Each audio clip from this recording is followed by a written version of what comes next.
Okay, hey everyone. Thank you all to who is coming to enjoy this cooking demo with us.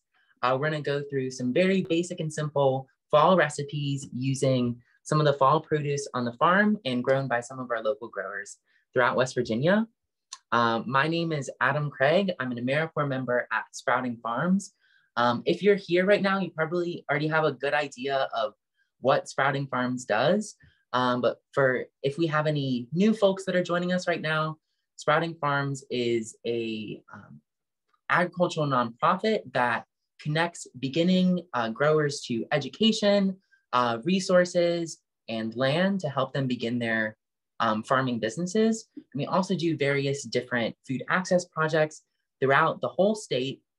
And we even created a food hub called the Cherno Appalachian Farm Collective that aggregates produce all throughout the state and sells it on a common market to wholesale markets, as well as a retail market with our Cherno online farmers market. And much of the produce that we will be using today is on that market. So be sure to check it out. It's on Local Food Marketplace. But today, the exciting bit, we're gonna go through a very simple but very exciting butternut squash soup recipe. I love this recipe. I developed it myself because frankly, you can't mess it up. It's super easy. We're just using a few key ingredients to give it a nice flavor and creaminess. And it is vegan, I will note that. But you are welcome to add things like milk or cream. But because of the richness and creaminess of the butternut squash, you really don't need to. I'm gonna go through some of the ingredients that we're gonna base this soup around. First off, I have 2 medium-sized white onions. These are actually grown at Garrett Growers. They're located in North Central West Virginia. They're a food co-op. I have 1 apple. Any red apple will do. This apple in particular was grown at Appalachian Orchards in Martinsburg, West Virginia. And then to add some depth of flavor, I've got garlic and fresh ginger. And then the star of the show, of course, is this beautiful butternut squash. This one, I believe, was grown at our close friends and partners at New Roots Community Farm in Fayetteville, West Virginia. I was just there the other day, so I'm really excited to be using it in this video. And then as the liquid base of this soup, we're gonna be using basic vegetable broth. We're probably not gonna use all of these pints, but I'll explain more about that later.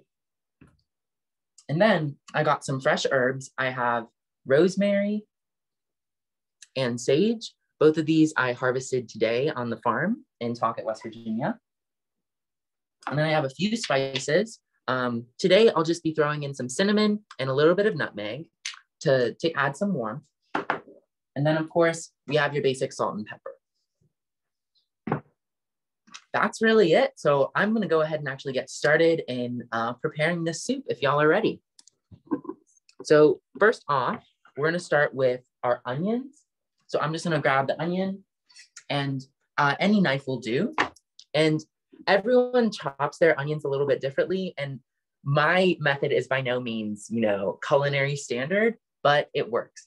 So I just chop the end up and then run a slice down through it, and then peel off that outer layer of the onion.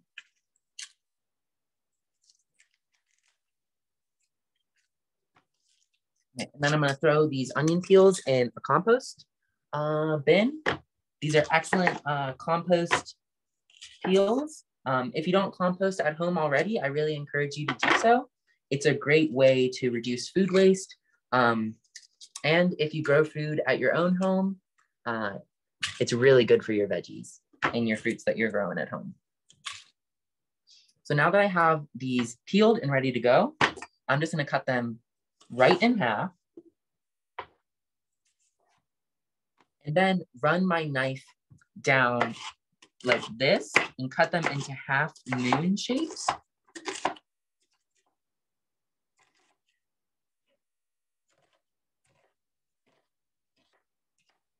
And for this recipe, it's not even essential that we dice the onion because since it's a butternut squash soup recipe, we're gonna be pureeing it at the end. So we don't need to be searching for any specific texture or anything like that when we're chopping. This is a very forgiving soup recipe.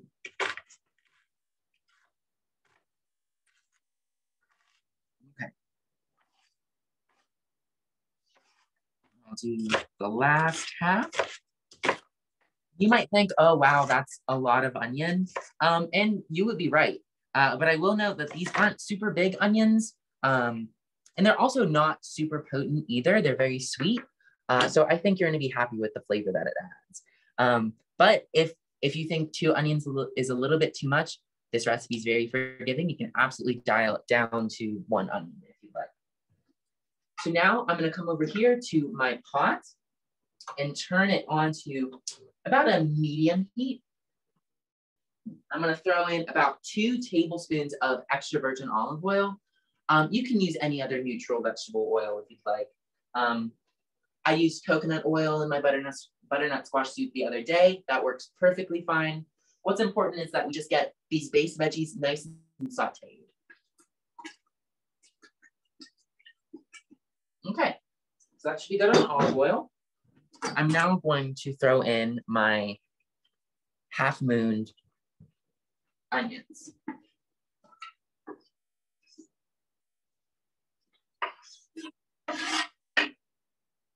And hopefully we'll start hearing those sizzle pretty soon. Next up, this might surprise y'all. We do have an apple.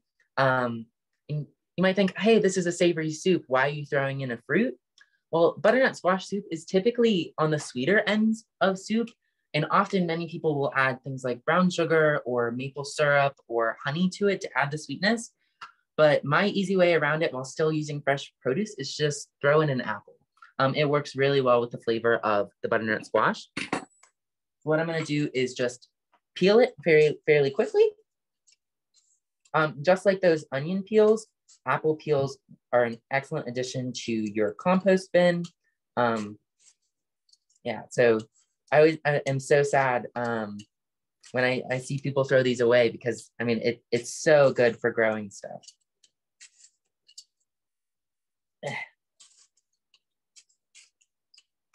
Now, this is a nice and crisp apple. Okay.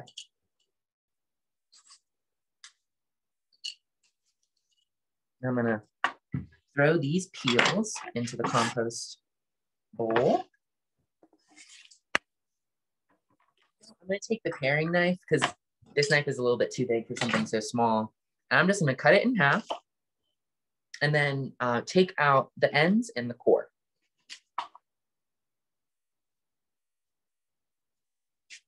Yeah, we have a whole bunch of apples sitting in the cooler at our farm stand in Talkett, and it's just making me dream of all of the pies that I could be making or the cobblers. It's pretty tempting. Odds are I'm going to be one of the top customers for apple sales at our farm stand.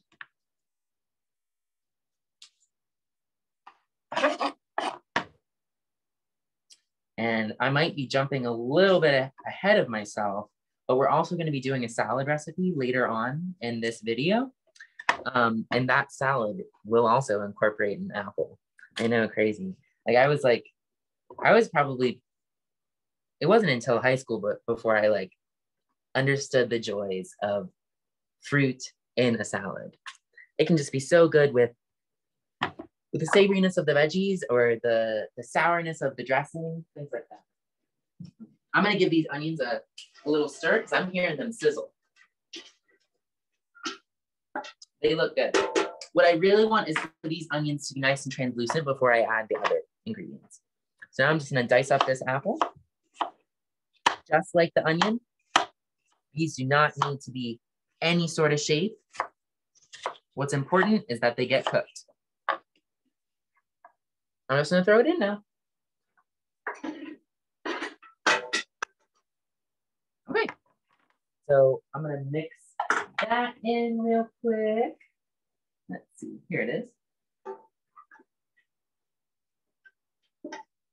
Now, apple and onion might seem like a strange combination to you, but trust me, it's gonna be good. A combination that might make more sense to you already is onions and garlic. So we're gonna add some of our delicious garlic into this soup. I already have some diced up just to save some time for y'all.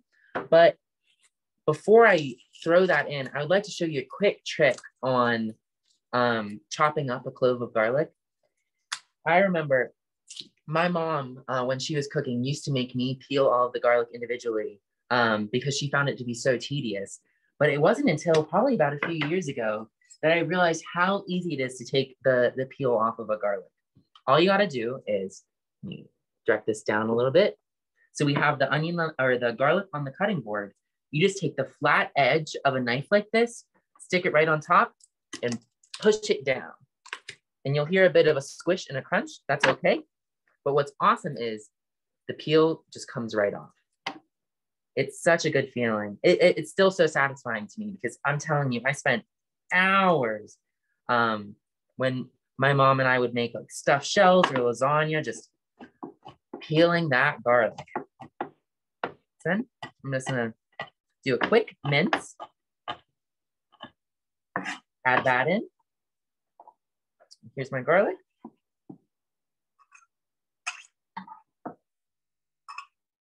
Okay. I'm gonna dump it right in.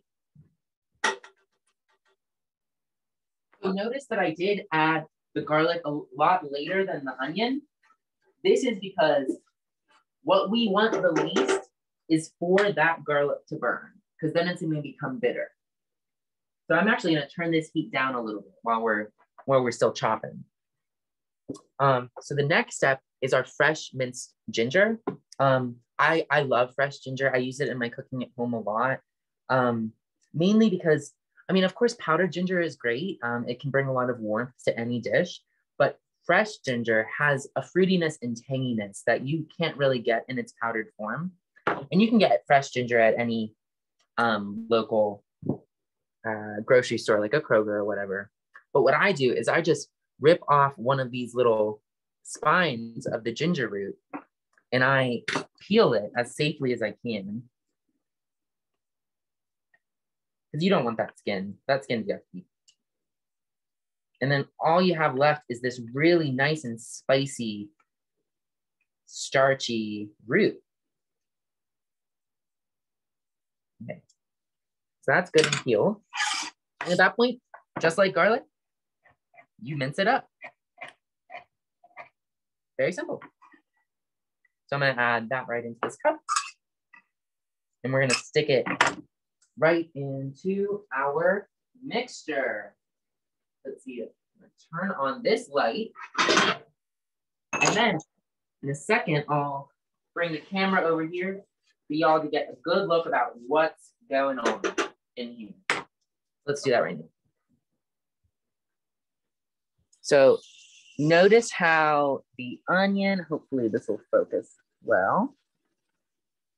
Well, it's trying its best, but the onion should be starting to get a lot more translucent at this point and a good bit softer. So I'm just gonna give this a little bit more time. And this is the perfect opportunity now to deal with this monster, butternut squash. This is a fun one, but honestly, it's kind of difficult to deal with sometimes because the skin is quite tough and it's a beast and it's smooth surfaces. So that often can be a recipe for disaster when we're cutting. So I'm gonna turn this down because this is gonna take a moment.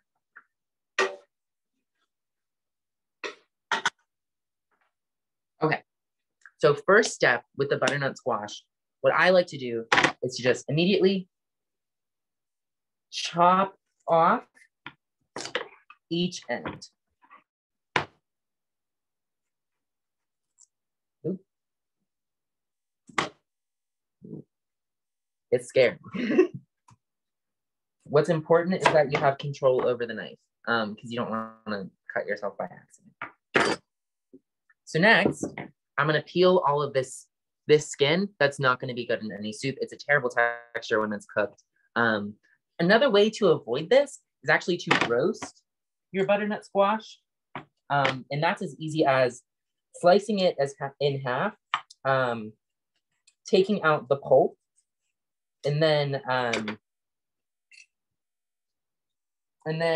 slathering on some olive oil, some salt and pepper, and then roasting it in the oven. And that way, once it's cooked, you can simply just add the pulp to your soup. And you know what? I'm gonna make things quicker and just start peeling this, because my peeler isn't strong enough to withstand the strength of this squash. This is a strong squash.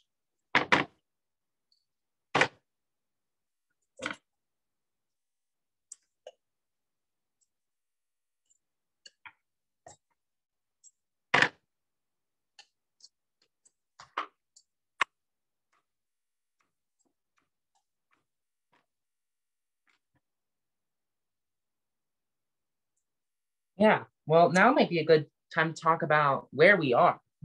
So this isn't Sprouting Farms where I am right now. This looks a lot more homey, and it's a really excellent kitchen. Where we are right now is the Alderson Hospitality House. So I have a very close relationship with this house. I worked here in the past. In fact, whenever I would come down to work at Sprouting Farms, I would live here in exchange for volunteering for the organization. So this is like a second home for me, because I have lived here as a home for quite a while. I don't live here currently. I'm now a resident of Hinton in my own apartment with my kitty. But that's not important. We're going to talk about the Donaldson Hospitality House. So this is an excellent organization led by Brian and Kathleen DeRowan. And this organization acts as a free bed and breakfast for families and loved ones visiting the local federal prison in Alderson. So when folks come from all across the country to visit some of the women at the federal prison camp in Alderson, they can stay here for free. We feed them, we give them a place to sleep in really lovely rooms. Like, this is an excellent bed and breakfast in its own right. But the awesome part is that it's free for people. So it's a service for those that are being affected by the prison industrial complex and things like that. And I've had many great memories here, and I'm excited to add this to the list of good memories. I wish that Brian and Kathleen could be on this call right now, but they are currently at a concert in DC, which I'm pretty stoked for them about. Okay, we're getting towards the end. Like I said, this is the toughest part. This butternut squash is a beast, but your way around it is to roast it beforehand and then scoop it out like a pulp. Okay, this is looking good. Oh, I'm really getting the sweetness of the apple in the steam that's coming off of this, but also obviously the flavor of the garlic and the onion. It is really great. And then that kick of ginger in there is just next level. I'm telling you, it's next level. Okay. So I'm going to call this good. Let's scoop away all of these scraps. Give myself a little bit more of a workspace. And then the next fun activity with a knife is we're gonna split this in half.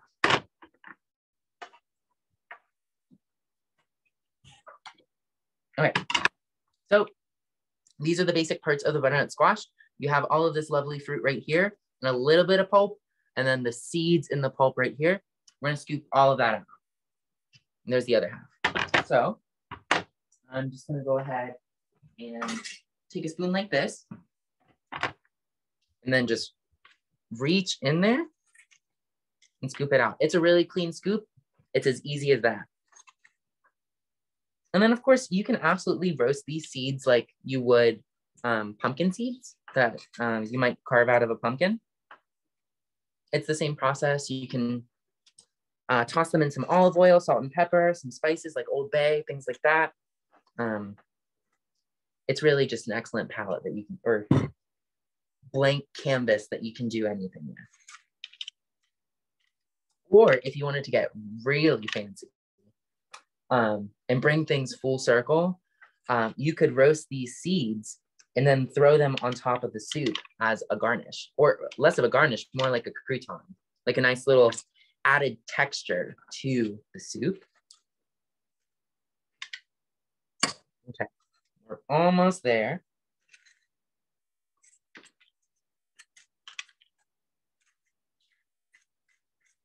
Okay.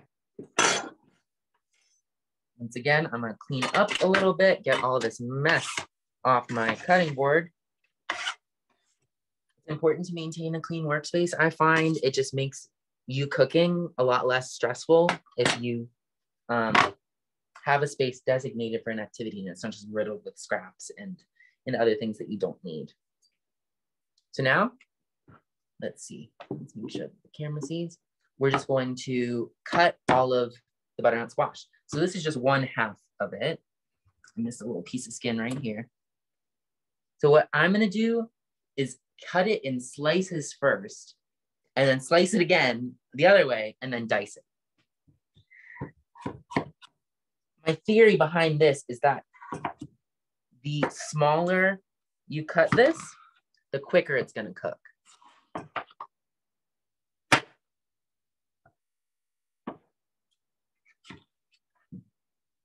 And I mean, this is just a moment where you really need to be concentrating because this is a smooth surface, that butternut squash, and you're using a really sharp knife. So make sure you're paying attention and that your fingers never get in the direction of a knife. I've been there before and I've learned my lesson. Yeah, and I've got the scars to to prove it. One time I was sharpening knives with my mom and I wasn't paying attention and I just ran the blade right across the fingers. It was not a fun experience. Maybe a little TMI, we'll see. We've all been there, I think. All right. Then, now that we got them chopped up, I'm gonna remove this little pulpy bit because that's not really gonna taste that great. And then we got these kind of julienne or long cut butternut squash bits. We're just gonna run down and dice them. I figure this is more of a cube. Dice is a bit finer. Like I said, I'm not a trained chef. I just really love to cook. Yeah, one of my favorite things about working at Sprouting Farms is that in the summer, nearly every day, we do team lunches where we cook with the produce that we have. But now that we have a much smaller crew, we're doing it about 2 times a week, and I look forward to those days each week. So now that I've added that bit, I'm gonna chop up the other half.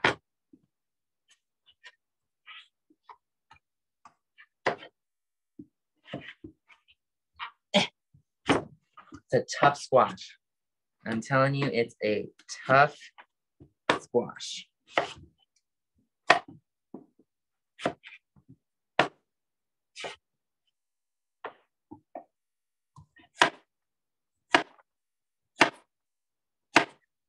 I'm going to just chop a little bit differently, just to give us some more time. We have some squash that went flying. But it'll all cook in due time. And while this is cooking, we have plenty of other things that we can be doing. Okay, that's a whole lot of squash. Whole lot of squash. This is gonna feed a good bit of people.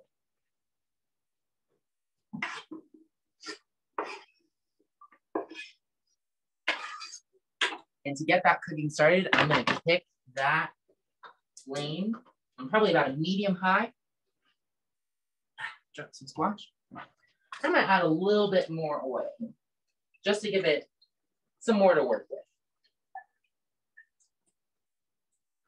Okay. Now the back's in there. Oh, we'll mix that in with all the beautiful onions and apples. I'm telling you, you're gonna be so happy with this soup at home. And it's gonna make your house smell so nice with all the lovely spices that go in it. So we'll give that some time to cook. And in the meantime, like you said, I'm gonna clean it, or I said before, I'm gonna clean up the workspace. I have a huge mess of scraps right here. So it's nice to just take a moment while things are starting to cook to get cleaned up.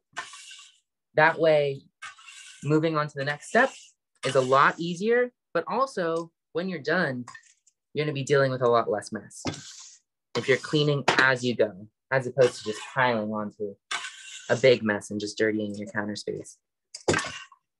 And where I live right now, it's kind of mandatory to clean when you cook because I probably got like 2 square feet of counter space. So to work with what I have, you have to keep a clean workspace. Oh wait, I already hear that sizzling. I'm excited about that. Okay. Oh, that's beautiful. I wish y'all could smell this. Let's see. That gorgeous orange. It's almost like a sunset orange. It's so pretty to look at. Not quite a neon. It still has that like organic quality to it. Okay, now that that's finally sizzling, it's about time to add our soup base, which is a vegetable stock. It's absolutely optional for you to use a different stock, like a chicken stock or a beef stock. But since I'm personally a vegetarian, and just to make this recipe accessible for the largest amount of people possible, we're gonna go with a vegetable stock. And I'm just gonna throw it right in.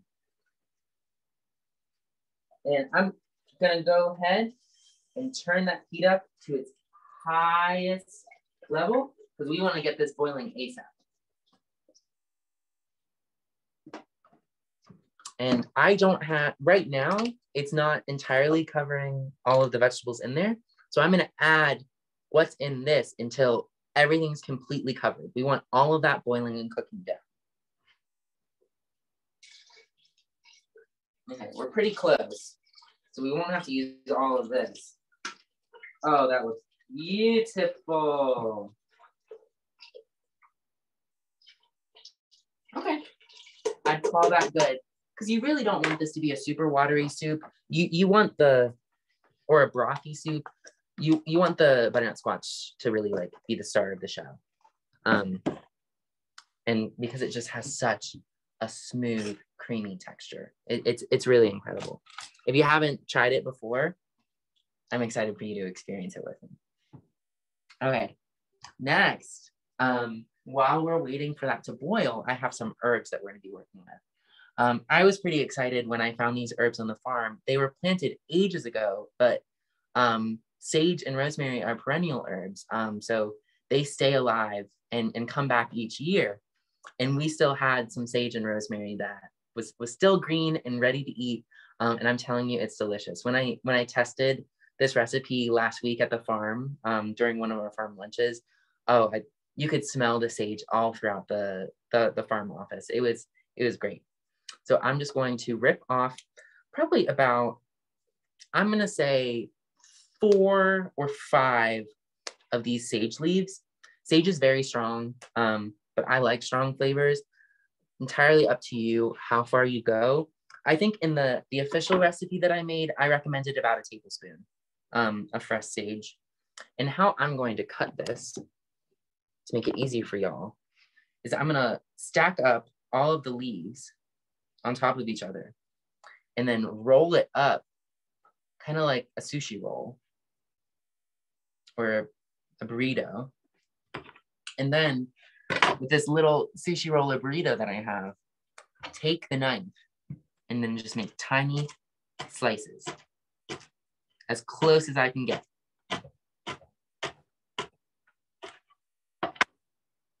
And then you have this beautiful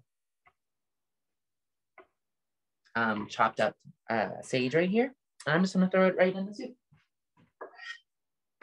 Oh, I can smell it even without it being cooked. It's such a really lovely flavor. And here I have some rosemary. For this, I'm just going to rip off these little leaves off the stem.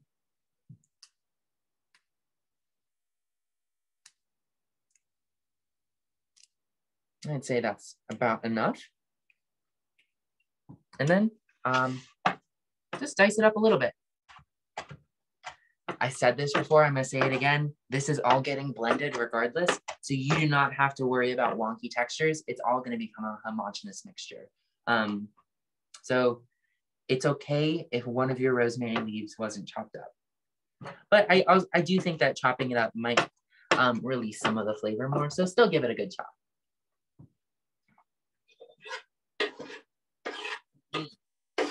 See, whenever I pair sage and rosemary together, it always makes me think of Thanksgiving stuffing. It just really invokes that flavor and that food memory.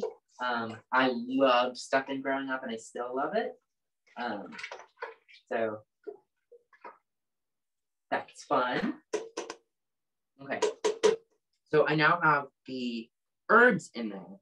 What I'm gonna do next is add the spices. So I basically kind of have the makings of your standard like pumpkin pie spice. I already threw in ginger, and now I have cinnamon and nutmeg. And that's about what you put in a pumpkin pie. And squash is in the same family as a pumpkin. So we're kind of running off of, we're running on the coattails of the pumpkin pie, but I promise you it's still gonna be a nice savory dish. But because of the sweetness of the soup, adding these warming spices is just really delicious. So I'm first gonna start with cinnamon. I would recommend measuring it out, but I'm lazy. So I'm probably just gonna put about, oh, that's a little bit too much. About that much cinnamon in there. It might look like a lot, a little bit of cinnamon goes a long way, but this is a very big soup. I'm just gonna toss it right in. Nutmeg, however, a little goes like 100 miles. Like you do not need a lot of it. In fact, if you add a lot of it, it could be a hindrance to your soup. So I'm just gonna add about that much. To translate that to an actual measurement, maybe would be more helpful. It would be about 1/4 of a teaspoon. And I put about a teaspoon of cinnamon. So to review, I did a tablespoon about of those lovely herbs, and then I did a teaspoon of cinnamon and 1/4 of a teaspoon of nutmeg. Okay. And then of course, I'm probably gonna go for about 2 teaspoons of pepper. But in the recipe that I made, I just said this to taste, because that's really up to your own preference. I'm gonna add a little bit more. I just really love pepper. I think it spices it up a little bit. It gives it a little bit of heat.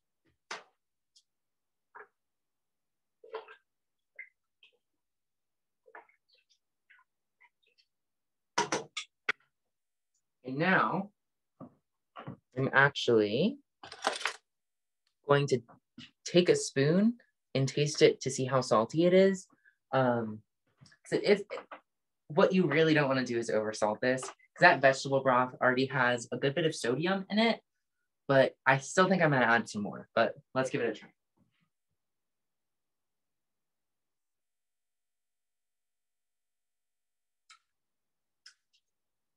Yep, I just think it needs a little bit more, but it's a pretty heavy brothy taste right now because you don't have all of the butternut squash blended into it. I'm mainly just tasting the broth and all of the spices that I added, but I'm gonna add about that much, probably about a teaspoon of salt for now, and then we'll see later on, once it's all blended up, if it's gonna need any more salt, which it probably will. I like a lot of salt. So yeah, so our soup is boiling. So that means that we have some time to move on to a different recipe. But for the moment, I'm going to, like I said before, clean up the workspace a little bit and make some room for the next star of the show, a nice fall salad. I'm pretty stoked about this one. I love a salad. You know, growing up, I used to beg my parents to make me salads. I don't know why. I mean, I think it's why I started working at a vegetable farm because I have always loved vegetables.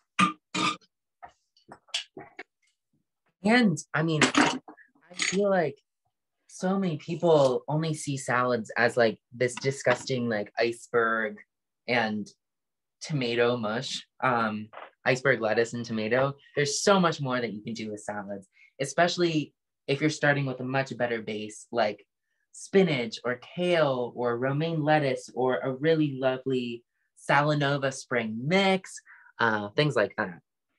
Today in particular though, we're going to be working with kale, which is one of my favorites. But you could absolutely do this salad as a blend of leafy greens like spinach and kale, or you could just do a spring mix base, really any lettuce that you'd like.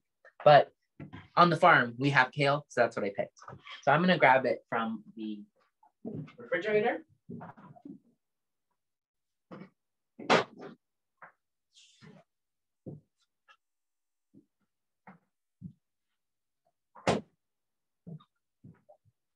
Okay, so I have this beautiful big bowl full of curly kale right now that I harvested today. The perfect day for that because it was freezing outside, but it's a little bit warmer in the high tones, so it wasn't too unbearable. I've already washed and rinsed all of this kale. I'm gonna dump out a little bit of the water that's collected at the bottom. And the great thing about kale is that, I mean, it's so easy to work with. One thing that you can do to really bring out the flavor of it though, is massage it. And I know that might sound strange, but it really can enhance the flavor of kale and bring out that sweetness. And that's as easy as just crumbling it up in your hands like this. And see, it's a little bit darker. It's a little bit of a darker green than what we have here. So we're breaking those cell walls and releasing those really lovely juices. So I'm just gonna do that a little bit, just massage our kale and rip it up a little bit because you don't want a huge leaf of kale in your mouth at one time. You kind of want these bits to be bite-sized. Massage, massage, massage. I've never gotten a massage. I would really like to get one. I think it'd be a lot of fun. Especially as a farmer, working with farm tools can really do a number on your back. And I'm 23, but like, it hurts. Yeah, I would just do it. Probably today, I went out and helped my friend in, because we were preparing a high tunnel to grow some spring mix for the coming season. And we were just prepping the beds and I was just raking through, picking up some grass that we had ripped up. And I was tired. I mean, I probably did that for 10 minutes. Farming is not easy. And I know if you're here, you probably don't think that it's easy. But in case there are any folks on the line that don't know how difficult farming can be, just take it from me. Or experience it yourself. I think you'd find that really valuable.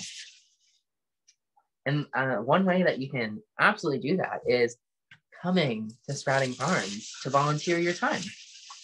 We love having volunteers. The other week I had a group of, I think, 15 or so Cub Scouts in Summers County. And my God, they were just so adorable and such hard workers. I mean, I would say their average age was probably about like 7 or 8 or something like that. But I mean, they were on a mission and they really helped us. What we were doing that day in particular was planting raspberry and blackberry canes that will hopefully start producing in the coming season, but probably won't reach maturity until the summer after this coming summer. But I'm still excited to give it a taste.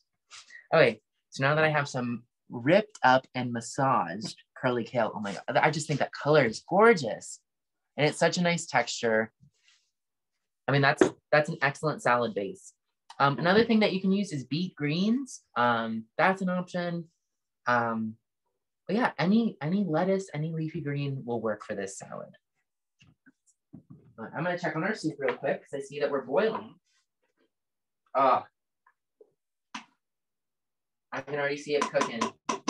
That's great. We're off to a great start. I'm actually going to cover it just to give that some steam power and really cook a little harder, a little bit faster, because I don't think this salad will take us very long. All right, so now that we have the base, I'm going to throw in a few other ingredients. Number one, I got a red onion. I prefer red onions in raw salads like this than cooking with them. That's a personal preference. You can use any onion that you'd like. You could use a green onion. Ramps, when they're in season, oh, ramps would be splendid, but that's not a fall thing. So it wouldn't be a fall salad. But anyways, I'm going to wash this apple really quick. And then we don't have to worry about peeling this one because I think when apples are raw, I'm a lot less worried about there being skin. So to save time, we can just use this lovely apple slicer. And then get the cut started and then push down. Oh, beautiful. And take all of the bits out. And then, just like before, we're just gonna chop it up. And since this salad isn't getting blended, now's a better time to be more wary about the size of your chops. Just trying to go for a uniform chop. And I mean, I think one of my pet peeves when I'm eating a salad is when the bits are too small for a fork to pick up. So I still like the chopped bits to be big enough that I can just dig my fork in and eat right up. You don't want your salad to be a laborious process to eat. That's not fun.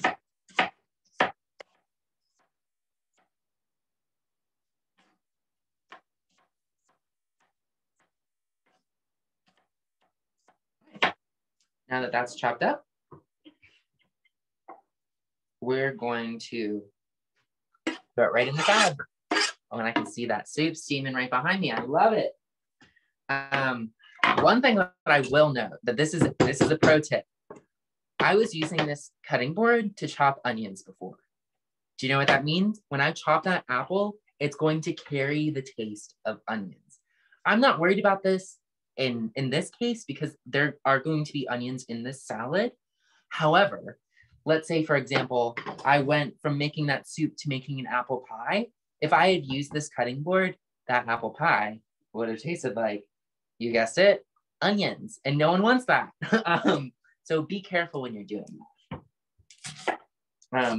An easy solution to that is flipping the cutting board over, or just what's really best is to assign specific cutting boards to specific types of food items. So you can have one cutting board for fruit, another one for vegetables, and another one for meat. That's the most important one. If you're the type of person that cooks with meat, have a specific cutting board for meat. Because if you're using a cutting board that you cut meat on to cut a vegetable, some of that bacteria and not fun stuff might transfer over into the vegetables and you could make yourself sick.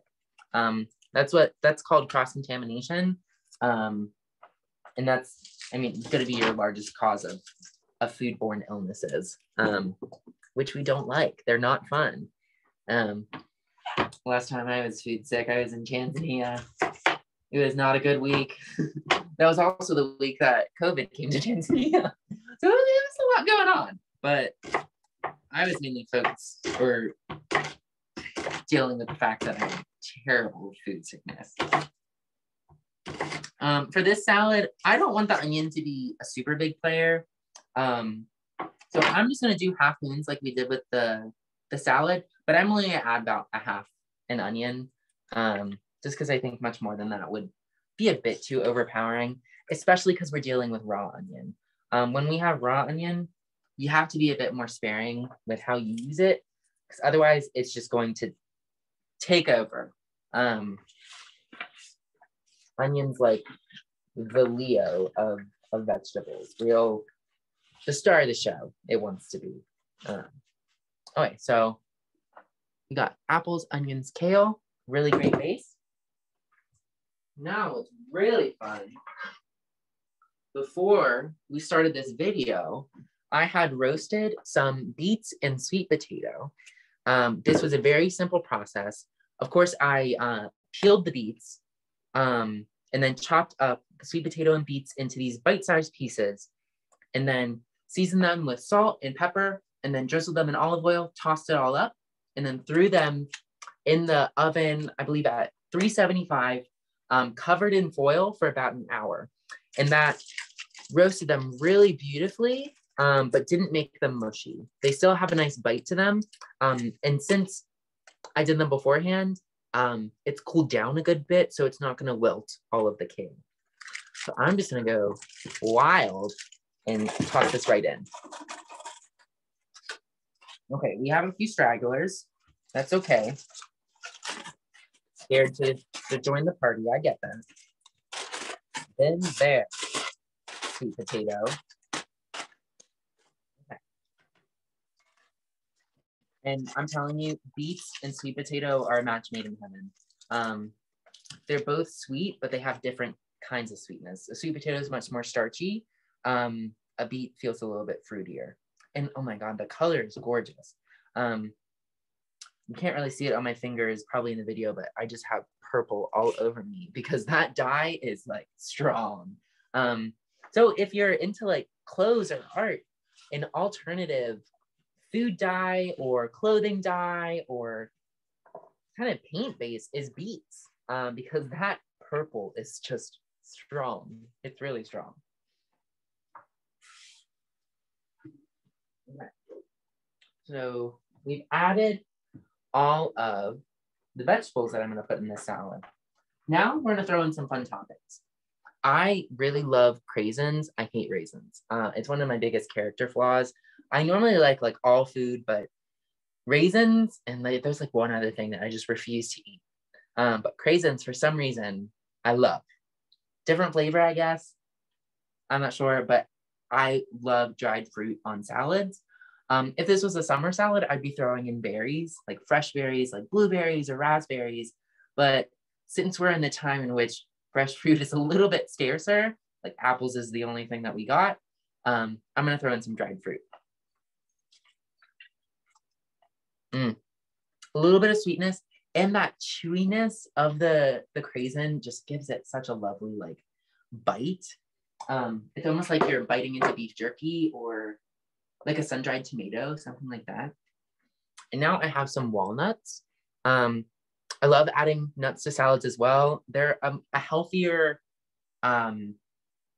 alternative to something like a crouton or I don't know, something like that. And a way that you can really elevate adding nuts to a salad is roasting them beforehand. This can be very simple, just setting the oven to a relatively low temperature and just throwing them on a cookie sheet for about 10 minutes in the oven. And it'll just bring out this really lovely depth of flavor that you're not going to get from an unroasted nut. But I chose walnuts because I just love the texture. I love the flavor. Almonds would also be great. Pecans would also be great. Work with what you have at home. And that goes the same with the craisin situation. If you have a different dried fruit at home, go with that. Okay. Oh, that's looking gorgeous. Okay. Put this out of the way. This is cooking. Oh yeah, it'll be ready in minutes. Perfect timing. I'm actually gonna turn this down. Bring this to a simmer. Okay. And then last but not least, just to finish this salad before you serve it to people and people add on whatever dressings they want, I'm going to cut this lemon in half and then just spritz the salad with the juice of about a half a lemon and then toss it in there. This is optional if you don't want your salad to be super tart, but I just find that lemon juice brightens up the flavor of it. I don't know. I like a little bit of tanginess because you have the sweetness from the sweet potato and the beet and the onion as well and the apple. Like a lot of sweet flavors are happening here. And then the kale is a little bit bitter. By adding this lemon juice, we're bringing in some tartness, some sour bite. But when you don't add a whole lot, it just kind of brightens it up. Makes you notice all the flavors. It's like salt. I feel like people are scared of salt. I already dabbled in this a little bit already, but salt is a flavor enhancer. It acts to bring out the flavors of what you're cooking. So don't be scared of it, but also understand that if you overuse it, there's very few ways to get around that. And there you have a gorgeous fall salad. That'll be a perfect pair to this soup. That's about finished. So like I mentioned before, this soup and salad is vegan, but I think an excellent cheese option to throw on this would be a beautiful goat cheese or even a feta cheese. Or you could do like a shredded low moisture cheese, but I really think going with a crumbly cheese, like a blue cheese or a gorgonzola or feta or goat would be your best bet for this salad. And better yet, get it from your local dairy farm, which is an absolute option for you. And you can even buy it on the Turn Row online farmers market. I'm gonna put that plug in there. Okay, so I would say our soup is about ready to be finished. So I'm gonna turn this off. That's boiling. I'm gonna grab a fork and make sure that that butternut squash is cooked through. We don't want al dente butternut squash at all. We want it to be soft. Oh, yeah, the fork's going right through. We're ready to go. And I'll show you what the mixture looks like right now before we see the finished product. That's gonna look even better. So we have this brothy sort of mix with all of the different chopped veggies. And of course, you can see the bits of herbs. And it's just so steamy. It's ready. And yeah, all the veggies are cooked through. So we're really good to go. And now to blend it, you have a few options, but I'm gonna work with what I personally have. And that's an Immersion Blender. How this little contraption works is it's basically a stick with a little blade attached to it. And what you do is you stick it down into a pot of anything. This is how I make tomato soup, butternut squash soup, any soup that you want to blend. You just stick it right in, swirl it around, and watch that mixture turn into this homogeneous, like gorgeous soup. So we're gonna plug it back in and get blending. Of course, it's also an option to use a standard blender. If you have that at your disposal, which often is more likely, I feel like an immersion blender is kind of a specialty tool, but a standard blender will work just fine. You only have to worry about the stage in which you pour the soup into the blender. If you're doing it while it's very hot and you spill it on yourself, you could hurt yourself. So if we're going from a pot to a standard blender, like table or countertop blender, make sure you pour carefully and it's not boiling. We don't want 3rd-degree burns. No soup is worth that. Okay, so I'm gonna turn this on and begin blending.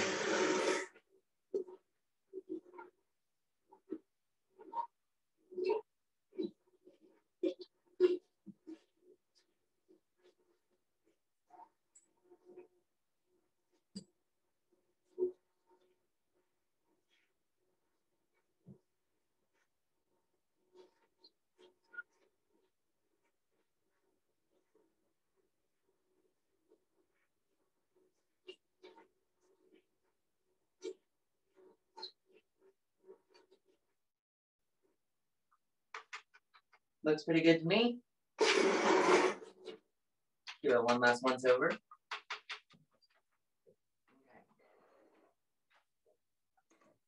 Can't wait for y'all to see this. Voila. We have butternut squash soup. It's that simple. So then all you have left to do is to serve it. What I'm gonna do is grab a bowl, nice little ladle.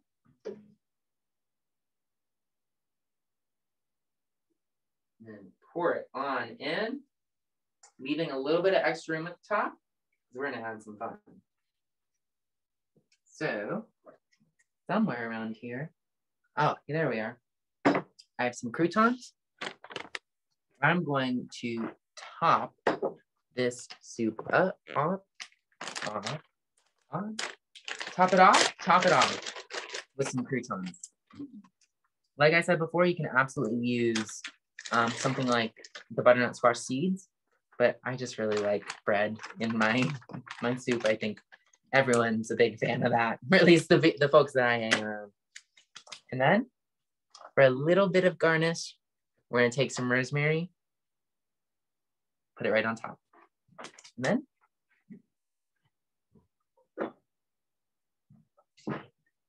grab your salad, put on whatever dressing you want, and you have a finished meal. I personally really love this meal combination. I don't think you can ever go wrong with a soup and salad combo.